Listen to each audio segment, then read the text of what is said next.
Today we're going to be talking about choosing an audience or defining the players or the player skill level that you want to have for your game. So Mike, how does a game designer either go about talking through or figuring out what type of player they want? And does that make a difference when you're designing a game? Yeah, it does. And you're going to have your idea for the game before your audience. Most likely, and so you're going to say, I want to create a game that does this. And so when you're trying to figure out who your intended audience is, you can look at games that are similar or that inspired the game that you're creating, and then look through, you can look up on the internet a list of genres and just different kinds of games. So you can think about, well, is this game a strategy game? Is this a first-person shooter? Right. Is this a sort of tycoon game? What sort of game am I making? Is it similar to Monopoly? Is it similar to Clue? What other games are like this, and what sort of people play those games? And you definitely want to say, well, these are the sorts of this is the sort of feel of this game, the conventions in this game. Right. You don't want to make a game that's confusing to a player, that has a lot of unexpected mechanics that don't really go together. You don't want to remake a game that already exists. But when you're thinking, when you play a video game that is a first-person shooter, and then sometimes in a game like that, you'll suddenly step into a sort of mini game that feels very, very, very different. Right. Which can be fine, but it's definitely something to think about, the player experience, and the fact that if you have a certain kind of a game, certain kinds of people who like those games will play it. Right. And right. they will enjoy certain things. Whereas if you break that experience, maybe you make something else that's a little bit different, but really appeals to a different kind of player. So basically what you're saying is, when you have a concept or idea for a game, obviously you're coming at that with your creative approach. You have to consider the people that would play the game similar to what you like or enjoy.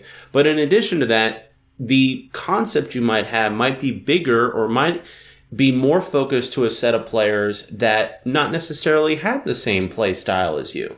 So you don't want to create a game environment that feels awkward for those types of players that are used to playing, like you said, a strategy game that has this specific type of mechanics.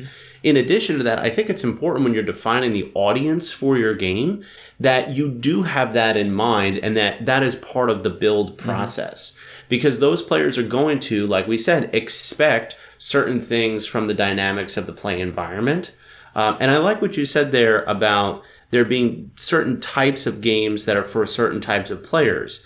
That doesn't mean that not all players can play these types of games, but maybe there's different entry points. Yeah, and another thing is that it's fine to have a game that has lots of different elements to it.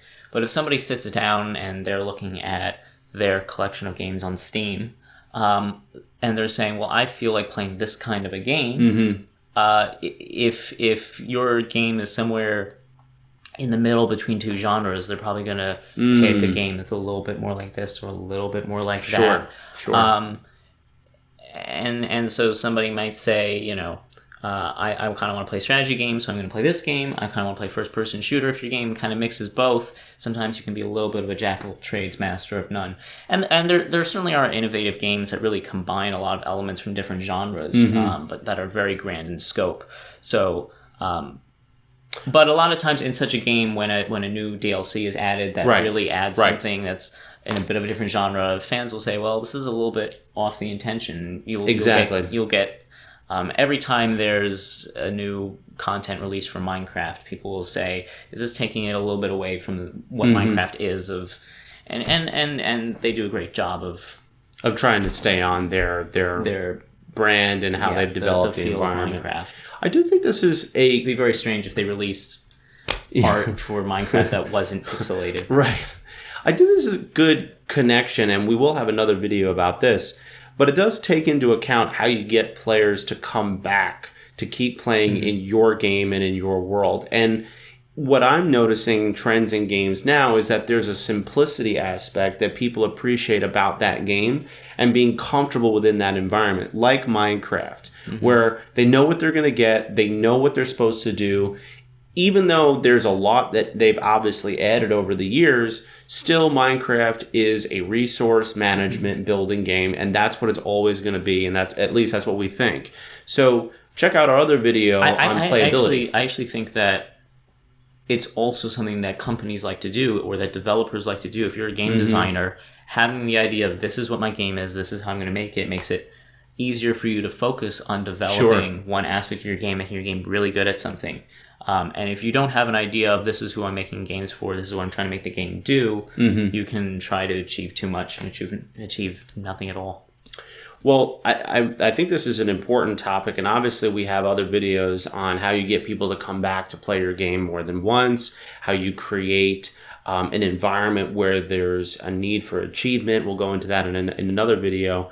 But I think if we want to leave the audience today with thinking about how to develop their game, I think it's important to think about the audience first in designing the game. You know what you want to create. You know how you want to create it, but you want to consider what is important to the audience and know who you're talking to, and not make something that doesn't feel right, not only for the type of game, the lore, the strategy, the style of how it's developed, but also what you want them to feel when they're playing your game.